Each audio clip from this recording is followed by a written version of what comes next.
A few summers ago, I was desperately struggling with my art.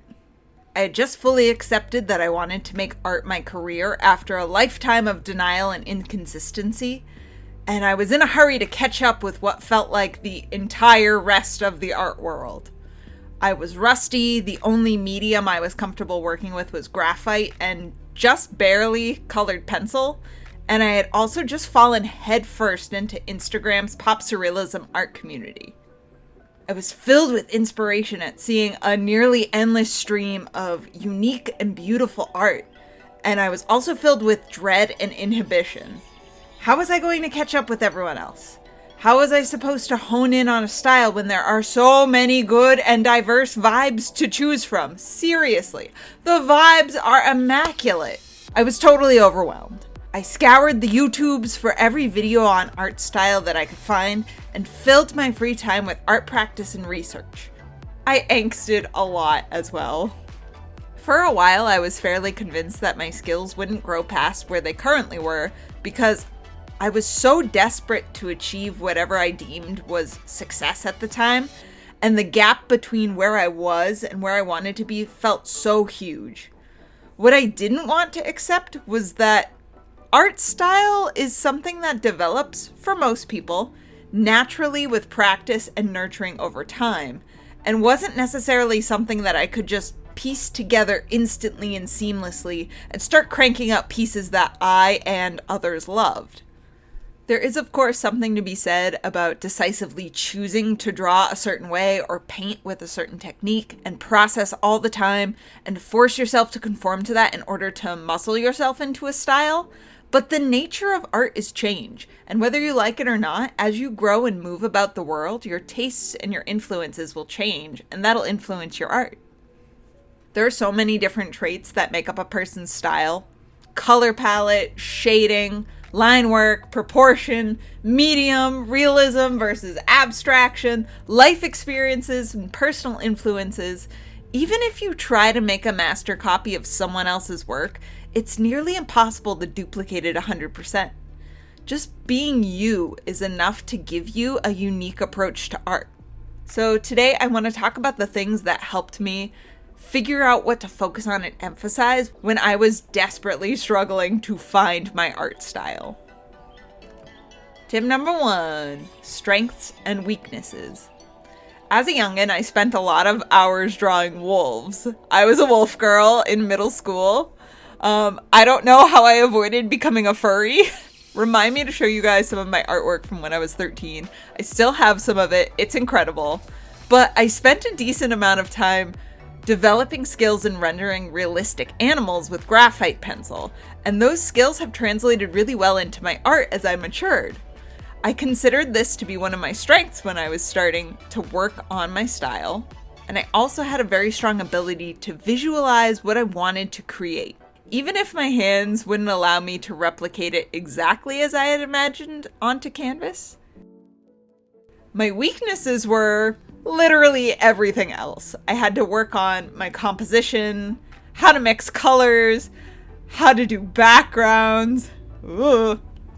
But allowing myself that balance of accepting my weaknesses and choosing to improve on them while using my strengths as a base for my artwork allowed me to motivate myself to keep moving forward. Maybe you're insane at color combos and you favor a really cartoony style. Lean into that. Play with markers and crayons. Play with surrealistic elements in your work. Maybe black and white is your true calling, but your anatomy game is a little weak. Lean into your references when you're working. There's really no right or wrong way to go about it. So if you take a little bit of time to examine your strengths and your weaknesses, that can really help you in honing in on how you want to develop your art style and cohesion. Tip number 2, themes, symbols, proportion, and color. Do some self-exploration and find the themes that really call to you when you're creating. For me, I really love Alice in Wonderland.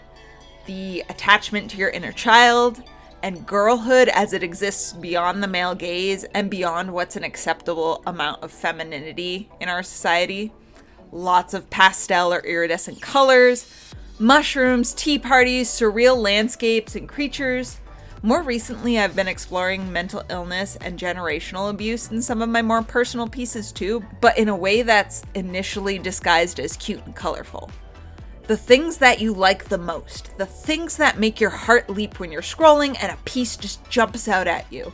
That's your style. The things that speak to you will come out in your artwork, and that's how you connect to the people who view your art. Explore the things that make you feel safe and whole, as well as the things that make you feel a little bit uncomfortable.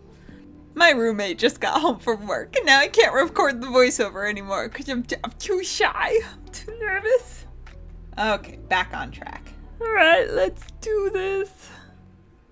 I'm a big believer in artwork that exists for comfort or happiness, in addition to artwork that's deep or forces you to examine yourself on a different level. All artwork is valid to me, so don't be afraid to make something just for the pure joy of it. Sometimes you have to allow yourself the chance to play without the expectation of growth or success. Another really important aspect of visual style in artwork is proportion. One of my favorites to see in other people's work is unrealistically huge eyes, ears, hands, or feet. If you're a comic or manga artist, you'll know that proportion can play a huge role in how your work feels. Lane_Laura on Instagram is someone who immediately comes to mind for me when I think about beautiful art with unrealistic proportions. Mab Graves seems to have proportions that are the polar opposite of Lane Laura's, yet each artist can evoke a feeling of mystery and sweetness within their characters. Color plays another important part of style. Doing some basic color theory can help you hone in on what you like. But like I've said before, I'm a very instinctual person, so my obsession with the pink and blue color combo has naturally led me down the path that I'm on. There have been many a time where I've sat myself down to create color palettes for my work.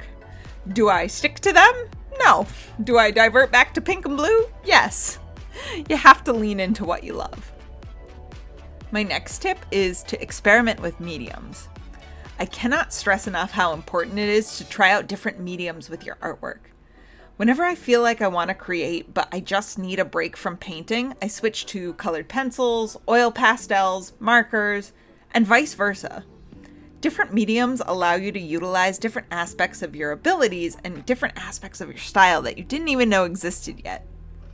There's usually a bit of a learning curve when trying something new, and if you're anything like me, you'll get supremely annoyed with yourself for not being able to immediately and perfectly adapt to a new medium. You can't always force the world to bend to your will, so give yourself time to experiment and play with any new mediums that you try. I'm also a big fan of mixed media pieces. Smudgy pastels, paint splatters, and metallic marker outlines give me so much joy. My next tip is use your references. Use your references. I have a Pinterest folder for color theory, for aesthetic vibes, one for specific reference photos of people, one for surrealism photography, one for home decor and interesting spaces. All of these things are valuable elements that I draw inspiration from. Sometimes I have a specific idea or inspiration pop into my head, and it'll take me a little while to find the right photos for the poses, the background, the color palette that I need in order to bring the piece to life. Drawing from a variety of inspiration sources is key for growth as an artist. In addition to reference photos, you'll of course have other artists that you love and draw inspiration from. As hard as it is to pull away from an artist whose style you adore, try your best not to use anyone else's artwork as a direct reference for your own. Look at their art, study the different elements of their style that you love, and then make it your own. You're already capable of creating unique and beautiful pieces, so trust in yourself and your process. If you find yourself in an endless cycle of scrolling through social media and comparing yourself to other artists, take a break and focus on yourself for a bit. Dig up some of your old art for inspiration, either on how to reconnect to your own art or to see how far you've already come on your art journey.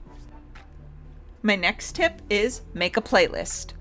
I'm telling you guys, the vibe is everything. My art is highly influenced by music. As I'm listening to a song, I can close my eyes and compose an entire music video for it in my head. The feelings that music can elicit in me really help to hone in on what kind of mood I want to create with my artwork. I have playlists that I've created for different moods, as well as a general background noise while working playlist if I need to get out of my feels for a while and buckle down to get shit done. Take some time to make yourself a playlist with songs you enjoy and that fill you with desire to create or the mood that you want to elicit in your art. My last tip is give it time to grow. Staring at your plants doesn't make them grow faster, though it seems to have worked for my rose garden, so just kidding. Give yourself time, and I'm not talking a few weeks. Take your foot off the gas pedal and allow yourself the time to grow and develop as an artist. The more we know and learn about art, the more we acknowledge the aspects of our own work that we can improve upon, and it can be really daunting. It's important to allow yourself the baby steps of progress and also to celebrate the small achievements. Maybe you started drawing for 5 minutes a day consistently. Dude, that's awesome. That's amazing. Good for you. Maybe you've been working on your facial anatomy and you drew a nose that you're really proud of. Noses have no God. That's amazing. Good for you for conquering that. A year or so from now, you're still going to love art and you're still going to have things that you want to improve on. It's just the nature of the craft. So there's no sense in rushing because there really isn't a finish line with artwork. Even once you've grown into what appears to be a consistent and coherent art style, there's going to be something that you want to learn, something that you want to fix, and it's okay to take a step back and pat yourself on the back every once in a while. I guess that's all I got. When I step back and look at my art now versus where it was a few years ago, I can see that cohesion in it, but I can't really see past the vague feeling of, I still need to improve my art. That feeling used to drive me crazy, but now I'm super grateful for it. It's the thing inside me that keeps me pushing to improve myself in my artwork, even during the times where I feel a little bit unmotivated. I'm also really grateful to all of you who've stuck with me on this journey. I can't wait to see where we all are a year from now, 5 years from now, or even more. I love you guys. Stay safe and happy until next time. I believe in you, and I'll see you in the next video. Bye!